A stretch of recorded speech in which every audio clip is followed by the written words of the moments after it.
Hi guys what's up, कैसे आप सब लोग। मेरा नाम है एल सिंह और आप देख रहे हैं अपना यूट्यूब चैनल नेशन फर्स्ट। तो भाई लोगों, आज जो मैं आपके लिए वीडियो लेके आया हूँ वो लेके आया हूँ मैं CFTV की, यानी कि द चनक्या डायलॉग हिंदी।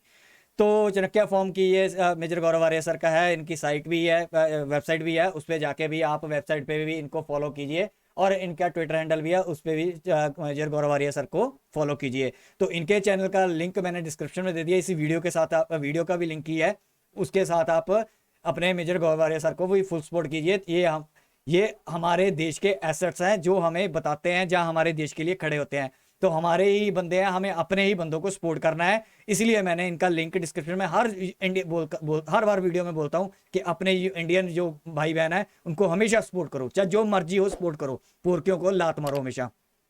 तो आज की वीडियो का इन्होंने जो टाइटल दिया हो वो दिया हुआ तालिबान ने किया पाकिस्तान को जलील। कौन दुनिया में नहीं करता। ठीक है। पाकिस्तान की आधी कैबिनेट तड़ी पार। तड़ी पार। एपिसोड 94, मेजर गौरव आर्य सर। पहले वीडियो देखते हैं, वीडियो के एंड में करेंगे तब। So let's start the video.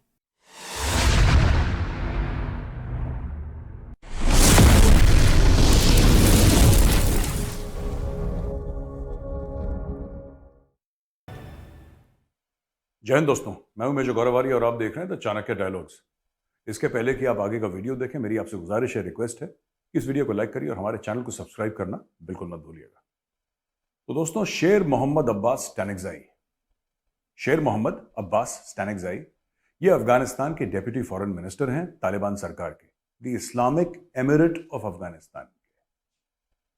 इन्होंने 2 दिन पहले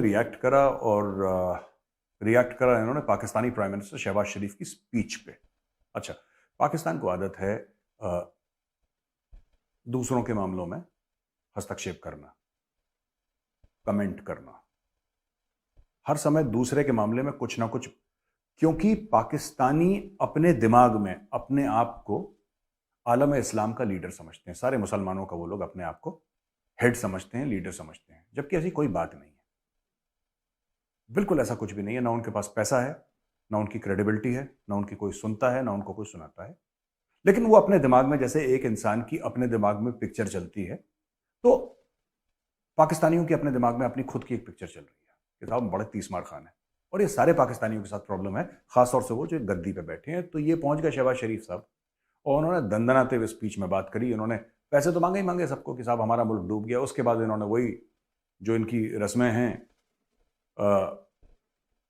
कश्मीर में ये हो रहा है और मुसलमानों के साथ भारत में ये हो रहा है और फिलिस्तीन में ये हो रहा है और अफगानिस्तान में ये हो रहा है।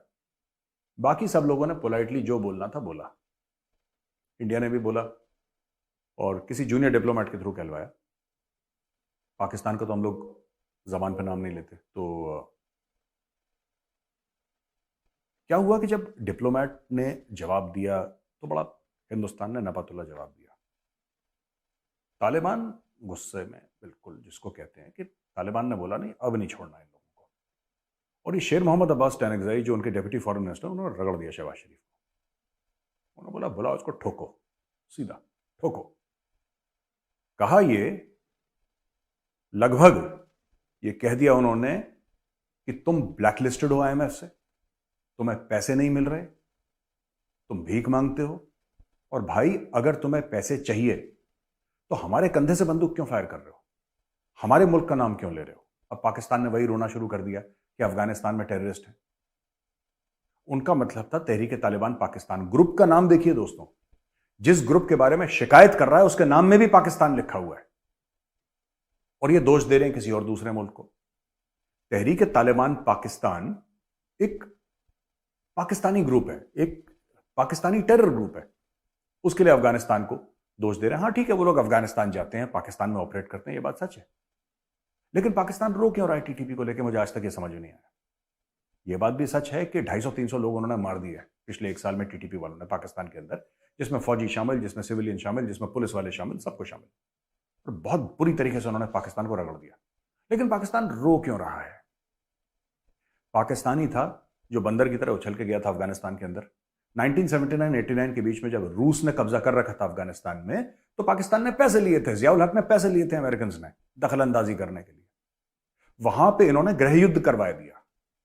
पाकिस्तान ने पैसे लिए और अफगान सिविलियंस थे उनको हजारों की तादाद में मरवा दिया, क्योंकि उनको पैसे मिल रहे थे। भाई आप खून को हाथ लगाएंगे तो हाथ तो आपके लाल होंगे ना।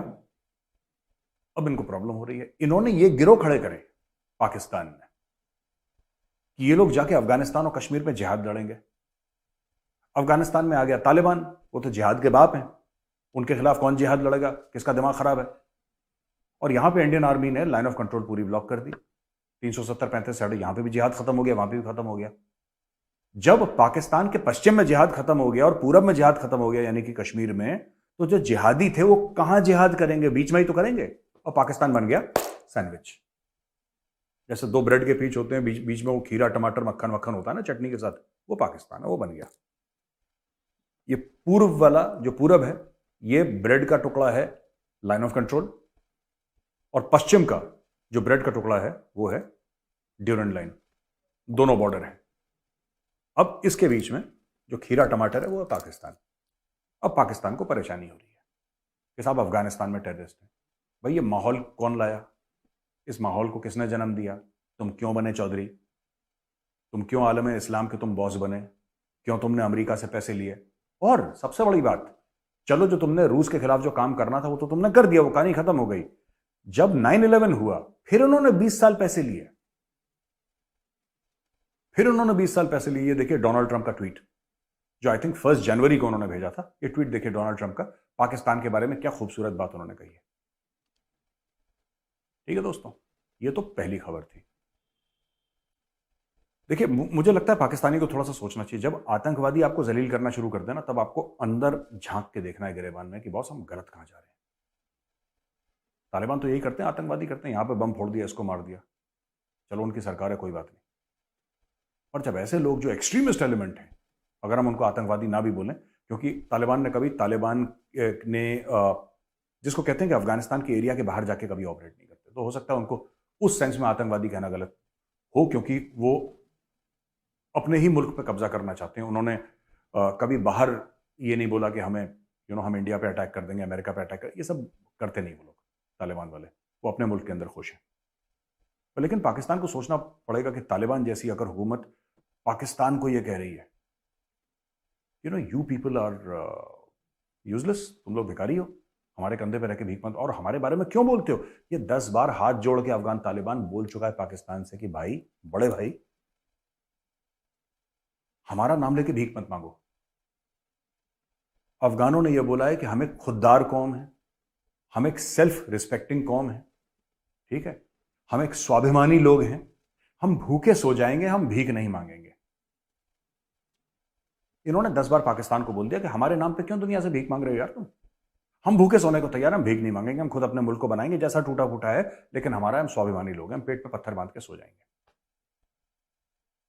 लेकिन पाकिस्तान कहता नहीं, भीख तो तुम्हारे मांग की लेंगे ही हम, तुम्हारे नाम की किसी भी सूरत में। तो सबसे भीख मांग रहे हैं। पहले कोविड के नाम पे भीख मांग रहे थे ये लोग, फिर बीच में जब कोविड खत्म हो गया तो एमआई भीख मांगने लगे, क्योंकि आदत पड़ गई थी। वो हाथ ऐसे ही जाता है ना, जब दैट जिसको मसल मेमोरी कहते हैं, मसल मेमोरी से उनका हाथ ही ऐसे जाता है पाकिस्तानियों का, वो रोक नहीं सकते। वो नींद में भी ऐसे करते हैं, आंख बंद करके कि अल्लाह के नाम पे दे दे, दैट्स व्हाट दे डू। अब बाढ़ आ गई, बाढ़ के नाम पे भीख मांग रहे हैं, कल कुछ और मामला होगा, उसके नाम पे भीख मांगेंगे। तो अफगानिस्तान कह रहा है तुम भीख मांगो भाई, तुम डेली मांगो, दिन में 3 बार मांगो भीख, लेकिन हमारे नाम पे क्यों मांग रहे हो, हमारा नाम क्यों खराब कर रहे हो। तो स्टेनेक्साई साहब ने चमका दिया पाकिस्तान को बुरी तरीके से। अच्छा, आर्मेनिया एक मुल्क है जिसकी अजरबैजान से लड़ाई हो रही है, और करीब 2000 करोड़ के आर्म्स और एम्युनिशन इंडिया ने सप्लाई कर दिया आर्मेनिया को।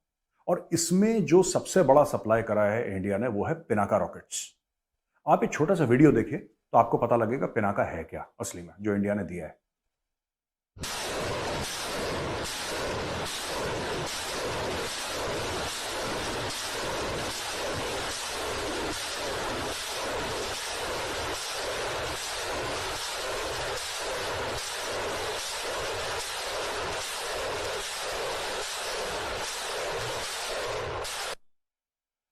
दोस्तों, ये इंडिया ने खुद बनाया है पिनाका, खुद डिजाइन करा है, और जबरदस्त घातक हथियार है, मल्टीपल बैरल इसमें होती हैं और रॉकेट्स इसके अंदर से निकलते हैं, जैसा आपने वीडियो में देखा। और जहां पे रॉकेट्स गिरते हैं, कहा जाता है कि उतने स्क्वायर 1 किलोमीटर बाय 1 किलोमीटर या 800 मीटर बाय 800 मीटर जो भी एरिया है उसका, मुझे ऐसे याद नहीं आ रहा, वो पूरा राख हो जाता है। जहां पे रॉकेट्स गिरते हैं पूरा राख कर देते हैं। बहुत ही खतरनाक है पिनाका। पिनाका का मतलब क्या है? पिनाका एक संस्कृत शब्द है और पिनाका है महादेव का जो धनुष था, शिवजी का जो धनुष, उसका नाम पिनाका है। तो शिवजी के धनुष के नाम पे ये वेपन सिस्टम्स इंडियन आर्मी ने बनाए पिनाका, और बहुत, जिसको कहते हैं घातक, बहुत ही खतरनाक, और इसकी मार से कोई बच नहीं पाता। लंबे लंबे डिस्टेंसेस पे ये जाके रॉकेट्स गिरते हैं, एक्यूरेट हैं, प्रिसाइज हैं, और इंडियन आर्मी यूज कर रही, तो वही चीज फिर हमने एक्सपोर्ट कर दी। अच्छा, ये तो दूसरी खबर है। तीसरी खबर, एक चाइनीज डेंटिस्ट है जिसको कराची में मार दिया। दोस्तों अब देखिए ना, ये हो क्या रहा है। आपने देखा दासू डैम पे वो 8 9 10 चाइनीज मार दिए थे। फिर उसके बाद वो जो कन्फ्यूशियस इंस्टीट्यूट था कराची में, वहां पे बलोचों ने सुसाइड बॉम्बिंग कर दी थी। सिंधु देश करके एक आउटफिट है जो कि कह रही है कि सिंध जो है एक बहुत बड़ा राज्य है पाकिस्तान के अंदर, उसको आजाद होना चाहिए। सिंधु देश वाले इन्होंने अटैक कर दिया चाइनीज को। क्यों? क्योंकि इनको लगता है कि चाइनीज आ रहे हैं। वैसे चाइनीज की आदत है, जहां जाते हैं गंद मचाते हैं लोग, इसलिए पाकिस्तानियों की बनती भी इनसे, तो लाइक माइंडेड पीपल। तो इन्होंने क्या करा कि ये गए और यहां पे ये कुछ अपना चला रहा था, वहां पे अपना बिजनेस, इसका ना, ये डेंटिस्ट का दांत वांत ठीक करता था लोगों के, और काफी सालों से था पाकिस्तान में। इसकी बीवी सब लोग यहीं पे सेटल थे, और इनके जो असिस्टेंट था, नौकर वोकर थे, सब वहीं पे थे। तो इनके ऊपर भारी अटैक हो गया, और सिंधु देश वालों ने बोला कि तुम निकलो। ये एक पैटर्न है, देखिए, चाइनीज के पीछे बलोच भी पड़े हैं, पश्तून भी पड़े हैं, और अब सिंधी भी पड़ गए इनके पीछे। तो ये बहुत, मैं आपको बता रहा हूं, ये और होगा। ये भी आगे चल के अटैक और बढ़ेंगे। इसके पहले कि पाकिस्तानी मेरे ऊपर एफआईआर फाइल करते हैं, 2 2 3 3 तो फाइल कर रखे हैं इन लोगों ने मेरे खिलाफ पाकिस्तान के अंदर। लेकिन मैं फिर आपको बता दूं, इसके पहले मेरे ऊपर फाइल करें एक और एफआईआर। मैं एक बात बताना चाहता हूं, तुम लोगों की हरकतें ऐसी हैं कि लोग ऐसे ऐसे काम करते हैं, तुम्हारी हरकतें ऐसी, you do not engage with people. आपको लगता है कि हम मार मार के सबको दुम्बा बना देंगे, सब लोग हमारी बात मान लेंगे, और वो लोग रिएक्ट कर रहे हैं वहां पे। ठीक है साहब, ये खबर है। एक तीसरी खबर है बड़ी इंटरेस्टिंग, बिलावल भुट्टो, और मैं चाहता हूं कि इसमें आप जरा ये बिलावल भुट्टो का आप पहले वीडियो देखें। I don't like to see our relationships as mutually exclusive. I see them standing alone. And rather than being a point of competition or a venue for these divisions to be exacerbated, I would like Pakistan to continue to play a role that we have done in the past. And Pakistan originally played the bridge between China and the United States, resulting in diplomatic relations between the two countries. And right now, particularly when we're drowning in floods, I don't want to play any part in exacerbating any tensions or being a sort of a geopolitical football in this playoff. I would much rather that even in this time of great geopolitical divisions, to play that role of a bridge and perhaps and of course your encourage country needs all the help it can get. and perhaps play that role of uniting these two great powers around working together for climate change. I'm sure we can all agree that if China and the United States don't work together on climate, then we're not going to succeed in combating climate change. So perhaps Pakistan's unique position as a friend both of the United States and of China could encourage cooperation on this front, rather than what I find is sort of in vogue over here about competition. I understand that. दोस्तों आपने video देखा जिसमें video floods के बारे में था और भी चीज़ें थी, लेकिन जो हमने आपको क्लिप दिखाई है छोटी सी, उसमें बिलावल भुट्टो कहते हैं कि हम चाहते हैं कि हम चीन और अमेरिका के बीच में एक ब्रिज बने, एक पुल टाइप का है, कि उन लोगों में अंडरस्टैंडिंग थोड़ी सी कमी है, तो पाकिस्तान उनकी अंडरस्टैंडिंग ठीक करेगा, उनकी दोस्ती करवाएगा। यार कोई भी पाकिस्तानी जो वीडियो सुन रहा है ना, मैं ये वीडियो देख रहा है, मैं चाहता हूं कमेंट्स में आप लिखो। मेरा एक सवाल है, आप लोग, इतना कॉन्फिडेंस कहां से आता है यार आप लोगों के पास? जेब फटी है, बाल बिखरे हैं, खाने को नहीं है, लेकिन फिर भी घोड़े पे सवार हैं। ये कॉन्फिडेंस कहां से आता है? ऐसा कौन सा च्यवनप्राश खाते हैं आप लोग कि इतना कॉन्फिडेंस आपके अंदर आ जाता है? कौन से बादाम खाते हैं? जस्ट इमेजिन, बिलावल भुट्टो जो पाकिस्तान का एक्सटर्नल अफेयर्स मिनिस्टर है, ये अमेरिका और चाइना को संदेश दे रहा है। दोनों से, इन भाइयों ने दोनों से पैसे पकड़ रखे हैं और अरबों डॉलर पकड़ रखे हैं। 30 40 अरब डॉलर पकड़ रखे हैं इन लोगों ने, और कोई वापस करने का नामो निशान नहीं है। जिन लोगों ने इनके मुल्क को खरीद लिया है, और एक जमाने में पाकिस्तानी कहते थे कि पाकिस्तान का आर्मी चीफ बिना अमेरिका के आशीर्वाद के नहीं बनता है, अपॉइंट नहीं हो पाता है। और वहां पे दूसरी तरफ अगर आप देखें कि चीन ने पूरा चाइना पाकिस्तान इकोनॉमिक कॉरिडोर में 40 45 50 अरब डॉलर डाल दिए वहां पे। पाकिस्तान ने 1 रुपए की मदद नहीं करी कभी चीन की, ना चीन को चाहिए, ना पाकिस्तान ने कभी 1 रुपए उस तरफ अमेरिका को दिया। लेकिन कॉन्फिडेंस देखो, मैं जानना चाहता हूं कोई पाकिस्तानी भाई बहन हो हमारे जो हमें यह बताएं कि बिलावल भुट्टो और बाकी पाकिस्तानियों में जो लीडरशिप है, आप में इतना कॉन्फिडेंस आता कहां से है?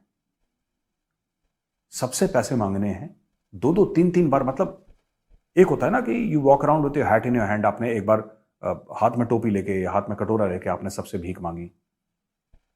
ये कोई ऐसा मतलब देश नहीं बचा जिनकी पाकिस्तान के साथ रिलेशनशिप ठीक हो, जिससे कम से कम ये 2 3 बार ना मांग चुके हो। और जब कोई इनको और पैसा देने से मना कर देता है तो ये कहता है, क्या कहते हैं उसको, ये कहते हैं कि भाई जो तूने पहले दिया था ना, चल तू नया पैसा नहीं दे रहा, जो तूने पहले दिया था वो माफ कर दे। इतने बुरे हाल में पाकिस्तान, लेकिन कॉन्फिडेंस देखिए, ये कहता है कि हम दोस्ती करवाएंगे, we will be the bridge between US and Pakistan. दोनों दुनिया के सुपर पावर्स, उनके बीच में पाकिस्तानी, क्या पिद्दी का शोरबा, ये दोस्ती करवाएंगे। मतलब अमेरिका का चाइना में एम्बेसी नहीं है और चाइना का अमेरिका में एम्बेसी नहीं है, ठीक है दोस्तों। वहां पे एम्बेसडर्स नहीं है, ना बाइडेन के पास शी जिनपिंग का नंबर है, ना शी जिनपिंग का बाइडेन। ये कुछ नहीं, बीच में दलाली खाने के चक्कर में, इन्होंने पहले भी 50s में इन्होंने ये दलाली खाई थी, 50 60s में। ये दलाली खाने के चक्कर में कभी खुद मेहनत मत करना, कभी खुद काम मत करना, खुद मजदूरी मत करना, खुद मतलब कोई ऐसी चीज मत कहना, पसीना मत बहाना जिससे कि तुम्हारे देश की तरक्की हो, पाकिस्तान की तरक्की हो। हर समय कटोरा लेके भीख मांगना। और सबसे बड़ी बात, अपने लोगों को यह बताना कि भाई तुम्हें पालना हमारी जिम्मेदारी नहीं है, दुनिया की जिम्मेदारी है।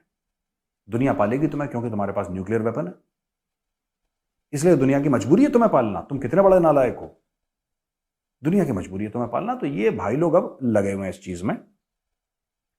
ये एक खबर है। अब देखिए,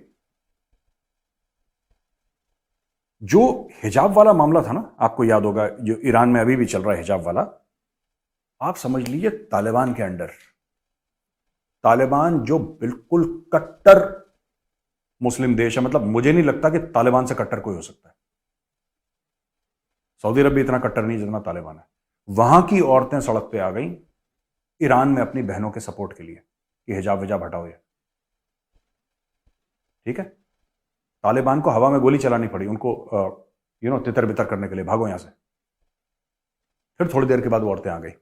ये देखिए, तो ये मामला है। जबकि अफगानिस्तान, जहां पे तालिबान अगर किसी को मार भी दे तो कोई सुनवाई नहीं है, किसी का घर उड़ा दे, 10 लोगों को लाइन में खड़े करके खोपड़ी में गोली मार दे, उनसे कोई पूछने वाला नहीं है। वो बेताज बादशाह है अफगानिस्तान के, उनसे कोई रूल ऑफ लॉ नहीं है वहां पर। तालिबान ने जो बोला वो मार दो, छोड़ दो, बख्श दो, उस टाइप का रूल है वहां पे।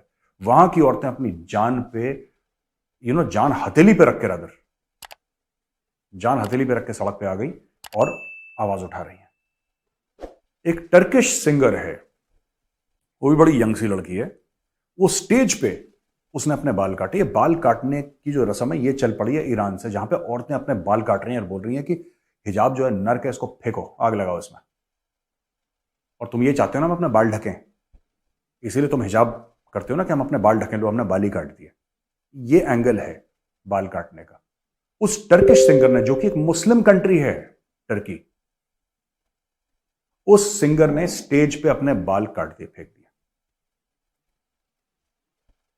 वो भी सपोर्ट कर रही है। तालिबान जैसे जगह, अफगानिस्तान में जहां पे तालिबान का राज है, अफगानिस्तान, वहां पे लोग कर रहे हैं दुनिया भर में। लेकिन हिंदुस्तान में जो इंटेलेक्चुअल्स हैं, हिंदुस्तान में जो खासतौर से मुस्लिम पॉलिटिकल लीडरशिप है, बिल्कुल चुप है। वोट चले जाएंगे भैया, वोट नहीं मिलेंगे लोगों से। आपको इस्लाम के नाम पर वोट तो बटोरने हैं।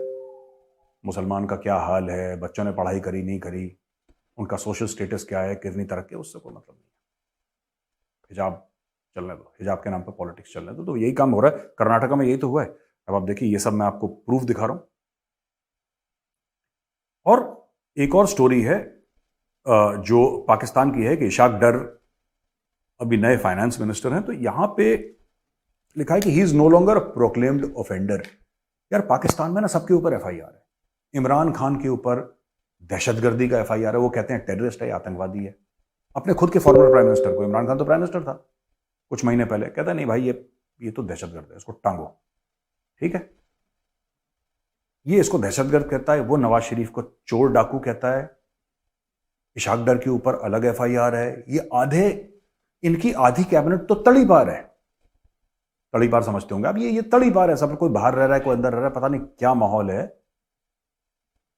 और फिर ठीक है, कोई जेल में है, कोई जेल के बाहर है, कोई वतन के बाहर है, जिला वतन है, कोई वतन के अंदर है। किसी के ऊपर 10 एफआईआर हैं, किसी के ऊपर 50 एफआईआर हैं। एक दूसरे को गाली गलौज करते हैं, ये किसी होटल रेस्टोरेंट में मिल जाते हैं, शॉपिंग मॉल में हाय हाय तौबा छाती पीटते हैं। और ये सब करने के बाद 1/3 मुल्क पानी के नीचे, सुनिएगा, 1/3 मुल्क पानी के नीचे। पाकिस्तानी रुपये की ऐसी पिटाई करी है डॉलर ने कि सांस नहीं आ रही उसको। लेकिन तुलना किससे होती है? बिलावल भुट्टो, डॉक्टर जयशंकर। अब ऐसे लोगों को आप क्या बोलोगे? आप क्या लॉजिक समझा देंगे? कौन सा तथ्य दे देंगे कि पाकिस्तानियों को अच्छा लगेगा या जो समझ पाएंगे वो लोग? नहीं कर सकते। उनको कंपेयर करना है। They are comparing a child. ठीक है, डायपर पहना हुआ बच्चा है ये। बिलावल भुट्टो, जिसको पाकिस्तानी प्यार से बिल्लो रानी बोलते हैं, मैं नहीं बोलता, मैं ऐसे वर्ड्स यूज नहीं करता, बट पाकिस्तानी दोस्त हैं मेरे जान पहचान के लोग हैं जिनसे मेरी फोन पे बात होती है। वो कहते हैं कि आज बिल्लो रानी वहां गया था, यूएस गया था बिल्लो रानी। वो बोलते बिल्लो रानी, बिलावल बोलते नहीं इसको। लेकिन कई पाकिस्तानी जो कंपेयर करते हैं बिल्लो रानी का डॉक्टर जयशंकर, कहाँ डॉक्टर जयशंकर, कहाँ राजा भोज, कहाँ गंगू तेली, लेकिन फिर भी इनके दिमाग में ऐसा है ना। तो दोस्तों ये सब चल रहा है। आखिरी में मैं सिर्फ एक बात कहना चाहूंगा कि जो डॉक्टर जयशंकर की डिप्लोमेसी चल रही है ना, मुझे तो हर समय बड़ी बोरिंग लगी। बाय द वे, डिप्लोमेसी जिंदगी भर जो मैंने फॉलो करा 20-25 साल, मुझे बड़ी बोरिंग लगी। पहली बार जब डॉक्टर जयशंकर स्पीच देते हैं तो मैं यूट्यूब पर जाता हूं, उनकी स्पीच सुनता हूं, या अगर मुझे लाइव सुनने को मिल जाए मैं लाइव सुनता हूं। This man has put India's foreign office on steroids. और ये है क्यों? ये है क्या? ये चाबी क्या है डॉक्टर जयशंकर की? ये चाबी ये नहीं है कि ये बहुत आला डिप्लोमेट है, जो कि हैं वो, जो कि बहुत आला डिप्लोमेट हैं। इसमें कौन सी बात है? ही is a top notch diplomat. तो इसमें कोई डाउट वाली बात नहीं है। पर दुनिया में तो कई ऐसे मुल्क हैं ना जहां पे टॉप नॉच डिप्लोमेट्स हैं। तो how is doctor Jaishankar different?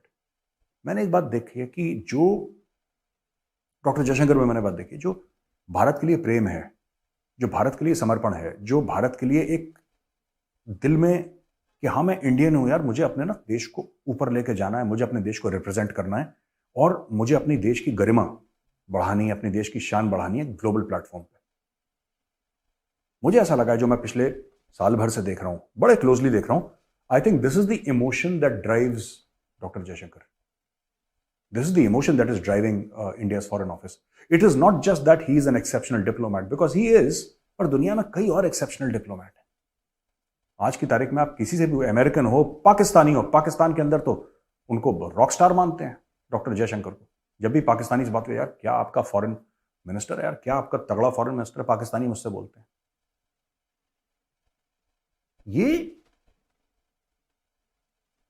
ये सिर्फ प्रोफेशनल एक्सेलेंस नहीं है, जो कि it's a given.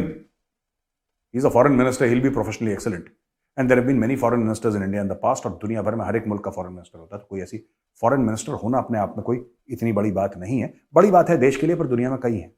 Doctor Jaishankar is exceptional because of his sense of service, कि भारत मेरा देश है, मैं एक भारतवासी हूं और मुझे जान लगानी है अपने देश के लिए. मुझे लगता है वो चाबी है which is driving him day and night. और मैं फिर से कहता हूं, मुझे कभी ना डिप्लोमेसी में, मुझे हर समय लगता है डिप्लोमैट्स ना, दीज आर फडी डडीज यार. ये टाई पहन के अंग्रेजी बोलते हैं, वाइन पीने वाले, और एक इफेक्टेड एक्सेंट में बात करना. मेरा हर समय गलत था मेरे दिमाग में एक ओपिनियन, लेकिन ये ओपिनियन था. कई लोगों का ऐसा होता है. when you do not have that kind of knowledge, you often end up making assumptions which are may be half true और अनट्रू और वट एवर, पर जब से डॉक्टर जयशंकर आए हैं स्क्रीन पे, मैंने एक बात देखी कि दुनिया को हिला के रख दिया और भारत का नाम बिल्कुल टॉप पे रखा है उन्होंने, बिल्कुल टॉप पे।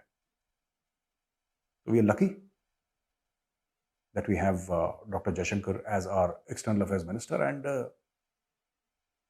मैं तो मजाक मजाक में कह रहा था, मेरी बात चल रही थी पाकिस्तान में, तो पाकिस्तानी जो हैं वो ही इज अ डॉक्टर, कराची में डॉक्टर हैं, कह रहे हैं कि मेजर साहब ऐसा नहीं हो सकता कि डॉक्टर जयशंकर को आप हमें दे दें और हम आपको शहबाज शरीफ के साथ इमरान खान और बिलावल फ्री दे देंगे। मैंने नहीं भाई नहीं, फ्री कुछ नहीं चाहिए, तुम अपने रखो हम अपने रखते हैं। हाँ, तो दोस्तों बस आज का वीडियो इतना ही था। मैं जल्द आऊँगा एक और वीडियो लेके, तब तक के लिए मैं आपसे अलविदा कहूँगा और जाते जाते वही रिक्वेस्ट होगी कि इस वीडियो को आप लाइक करिए और हमारे चैनल को सब्सक्राइब करिए। जय हिंद।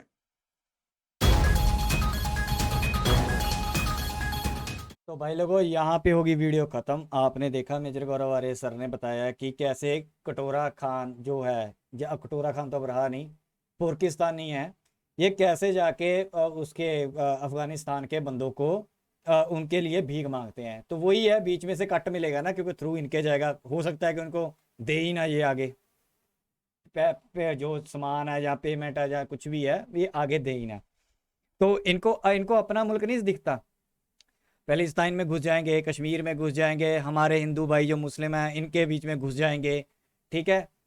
अब ईरान में घुस जाएं जाके, वहाँ पे बुरके का इतना हो रहा है, इनके मोहल्ला मुल्ला जितने भी हैं पुरकियों के, क्यों नहीं बोलते भाई ईरान में इतना कुछ हो रहा है, बोलो। मुंह पे ताला लगा हुआ है। चाइना के जो उइगर मुसलमानों के हो रहा है, उस पर मुँह पे ताला लगा होता है। सऊदी अरेबिया में जो आयतें वगैरह, मैंने जैसे आपको भी पता है कि उन्होंने चेंजेस वगैरह करती भी, हम नहीं मानते, इनके मुंह पे ताला लगा हुआ है। क्योंकि इंडिया में ना इनको लगता है कि हम इंडिया का मुकाबला कर लेंगे। इनके ना दिमाग में एक फतूर छाया हुआ है कि इंडिया का तो हम मुकाबला कर लेंगे, हम जहीन कौम है, हम उड़ा के रख देंगे इंडिया को, तबाही पहुंचा देंगे इंडिया को, लात मार। इनको ये नहीं पता कि चार लड़ाइयाँ हुई हैं और चारों में तुम्हें ऐसी लात मारी है, और इंडिया तुम बर्बाद हो रहे हो तो ये इंडिया की वजह से ही हो रहे हो आज। इनको ये नहीं समझ आती। बकवासबाजी जितनी मर्जी बनाओ, अपने FM को बिल्लो रानी बुलाना, अपने PM को गालियां निकालना। जो बंदा रिस्पेक्ट नहीं करता अपने देशवासियों की, और अपने जो PM हो, चाहे यार जिस मर्जी पार्टी से बिलोंग करता हो, अगर वो once he became a PM then we should respect him. चाहे हमें उससे 100 हो, हम बाहर जाते हैं कंट्री में, ठीक है, हमें रिस्पेक्ट देनी चाहिए और ये हमारा फर्ज होता है।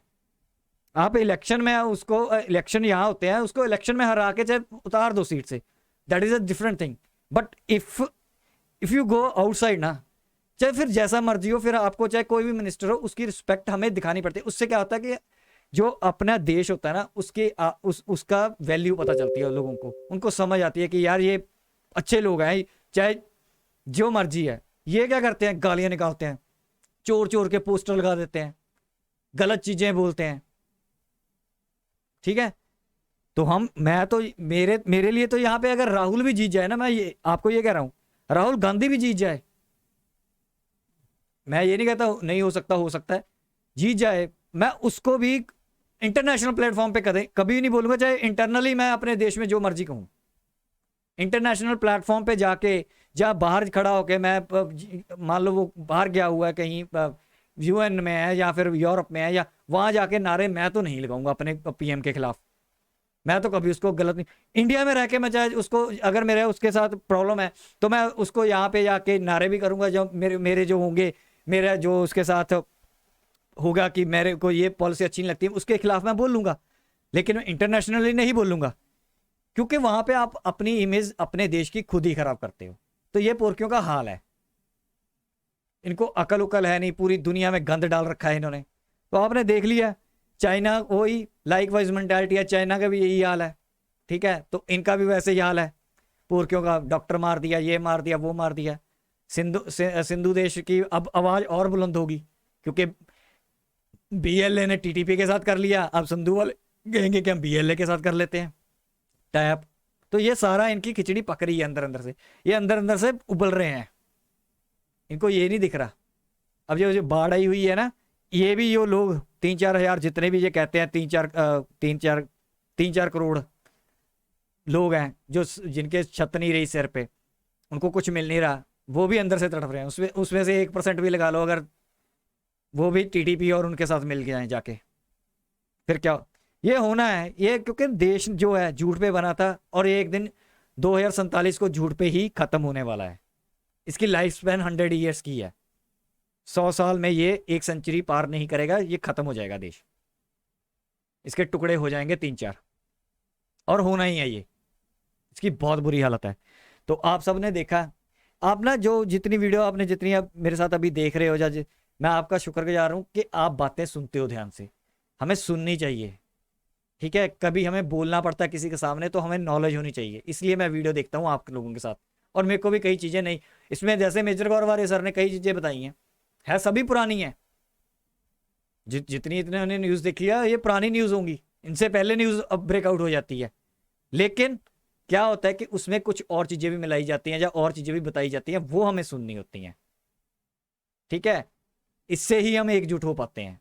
अब मेरे साथ वीडियो जो देख रहे हैं एंड तक जिन्होंने देखी है, आपका साथ मिला है, हम एकजुट हैं, इसका मतलब आपने मेरा साथ दिया। ये ही होता है बस, साथ देना। किसी की वीडियो सुनना, उसकी बात सुनना, उसके अगर बात जैसे मैं मेजर गौरव सर मेरे को नहीं पसंद आती तो कई बार मैं बोल भी देता हूँ कि मेजर गौरव सर की मेरे को ये बात पसंद नहीं आई, तो आपको भी ऐसे ही, क्योंकि अगर हम एक दूसरे से कम्युनिकेट करते हैं, अच्छी बात करते हैं, डिबेट करते हैं, तभी कुछ उसका रिजल्ट आउट होता है, ठीक है। तो मैं आप सब लोगों का शुक्रगुजार हूं जिन्होंने यहाँ तक मेरी वीडियो देखी और मेरे भी एंड में थोड़े से विचार सुने। आई होप कि आपको वीडियो अच्छी लगी होगी। अगर आपको ये वीडियो अच्छी लगी है प्लीज़ लाइक करो, सब्सक्राइब करो, शेयर करो, कमेंट करो और सब्सक्राइब करके सोल्जर बन जाओ इस इन्फॉर्मेशन वॉरफेयर में। आपका साथ चाहिए भाई लोगों, आपका इंडियंस का साथ चाहिए। ये इन्फॉर्मेशन वॉरफेयर है, हमें इसकी ज़रूरत पड़ेगी आगे जाके। तो यहीं तक की वीडियो, मिलेगा नेक्स्ट वीडियो में, तब तक के लिए जय हिंद।